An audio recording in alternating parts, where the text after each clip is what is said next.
الحمدللہ رب العالمین والعاقبۃ للمتقین والصلاۃ والسلام علی رسول الکریم اما بعد۔ باتیں شیطان کے صفات کے تعلق سے چل رہی ہیں کہ شیطان کی کیا صفات ہے، انسانوں کے ساتھ اس کے کارنامے کیسے ہوتے ہیں۔ اس سے پہلے آپ نے سماعت فرمایا کہ بندہ جب سوتا ہے تو شیطان اس کی گدی پر 3 گرہیں لگاتا ہے۔ بندہ اٹھتا ہے، اللہ کا ذکر کرتا ہے، 1 گرہ کھل جاتی ہے، وضو کرتا ہے، 2 گرہ کھل جاتی ہے، نماز پڑھتا ہے، 3 گرہ کھل جاتی ہے۔ یہ آپ نے سنا۔ تو یہ شیطان کے انسانوں کے ساتھ ایسے بہت سارے کارنامے ہیں۔ ایسے کارنامے یہ بھی حدیث نمبر ہے 3270 عن عبداللہ رضی اللہ عنہ قال، عبداللہ رضی اللہ عنہ سے روایت وہ کہتے ہیں ذکر عند النبی صلی اللہ علیہ وسلم رجل، کہ نبی کریم صلی اللہ علیہ وسلم کے سامنے ایک آدمی کا تذکرہ ہوا، یعنی ذکر کیا گیا کہ فلاں آدمی ہے اور اس کے تعلق سے آپ کے سامنے کچھ بات رکھی گئی۔ نام لیلۃ حتی اصبح، یعنی اس آدمی کے بارے میں کہا گیا کہ وہ رات کو سوتا ہے اور دن چڑھے تک سوتا رہتا ہے۔ یہ رات کو سوتا ہے تو کب اٹھتا ہے؟ سورج نکل جاتا ہے، دھوپ ہو جاتی ہے، اس کے بعد کہیں جا کر یہ اٹھتا ہے۔ دیکھیے دیر تک سونا سورج نکلنے کے بعد تک ہر اعتبار سے یہ درست نہیں، صحت کے اعتبار سے بھی نقصان دہ ہے، نیچر کے لیے خلاف ہے۔ اور آپ دیکھیں بلکہ کسی کا بیان ایک بار میں نے سنا کہ جو لوگ فجر میں یا اس سے پہلے اٹھتے ہیں نا، بہت ساری بیماریوں سے وہ لوگ محفوظ رہتے ہیں، کیونکہ وہ صبح کی جو بھینی بھینی ہوائیں ہوتی ہیں نا، وہ بیماریوں کو صفائی کرنے کے لیے ہوتی ہے۔ تو ہر اعتبار سے اگر دیکھا جائے تو یہ خلاف ہے نیچر کی۔ تو ایسے آدمی کا تذکرہ ہوا جو رات کو سوتا ہے مگر اٹھتا کیا؟ سورج نکلنے کے بعد بہت دیر تک سوتا رہتا ہے۔ قال، آپ نے فرمایا ذاک رجل بعد الشیطان فی اذنیہ او قال فی اذنیہ۔ آپ صلی اللہ علیہ وسلم نے اس آدمی کے بارے میں کہا یہ وہ بندہ ہے، یہ وہ آدمی ہے جس آدمی کے دونوں کانوں میں یا ایک کان میں شیطان پیشاب کرتا ہے۔ یعنی جو سورج نکلنے کے بعد تک سوتا رہتا ہے نا، شیطان کیا کرتا ہے؟ پیشاب اس کے کان میں کر ہی دیتا ہے۔ صحیح بخاری کی روایت ہے۔ ایمان کا آپ کہیں یار ہمیں تو پتہ نہیں چلتا، آپ کو بہت ساری چیزیں نہیں پتہ چلتی ہیں، تو کیا آپ انکار کر دیں گے؟ یہ ایمان کا حصہ ہے کہ نبی نے کہا ایسا ہوتا ہے، آپ کے سمجھ میں آئے یا نہ آئے؟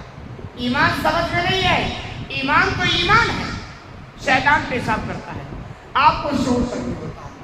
تو یہ حقیقت میں بادت و تلخ ہے، لیکن حقیقت ہے جن لوگوں نے اپنا معبود دیر تک سونے کا بنا لیا وہ سمجھ لیں کہ ڈیلی شیطان ہمارے کانوں میں پیشاب کرتا ہے، پھر آپ جا کر کے اٹھتے ہیں، بیدار ہوتے ہیں۔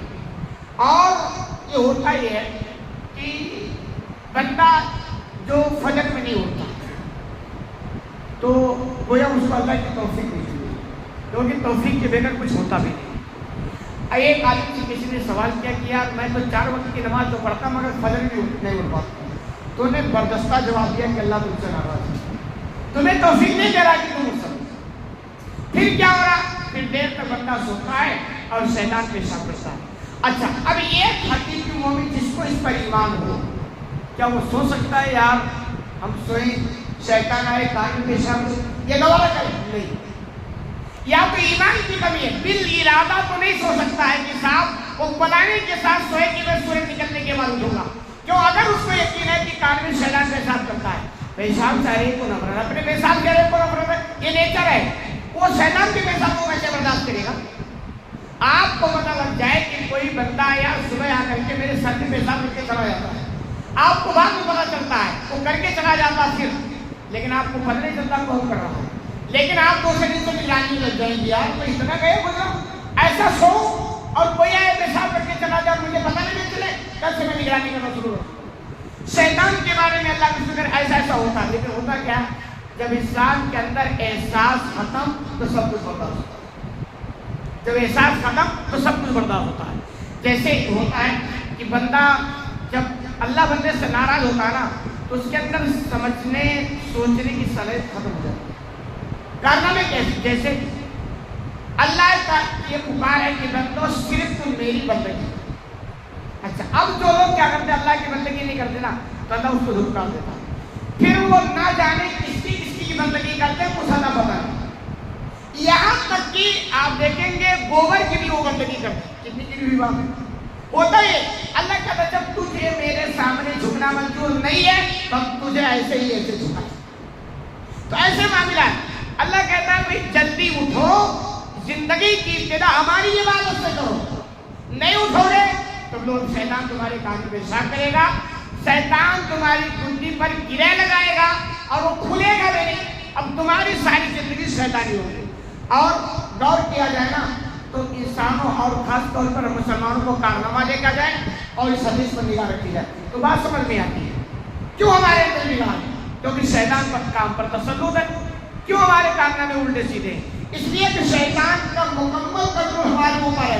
وہ کارنامہ اس نے کر دیا، اس کا جو علاج تھا وہ ہم نے نہیں کیا۔ علاج کا جلدی اٹھو، زندگی کی ابتدا اللہ کے ذکر سے کرو، نماز سے کرو، پھر شیطان کی بس نہیں چلے گی، پھر الحمدللہ تمہارے دن کی شروعات بھی اچھی اور آخر بھی اچھا اور سب ٹھیک ٹھاک ہو جائے گا اور آخر بھی بن جائے گی۔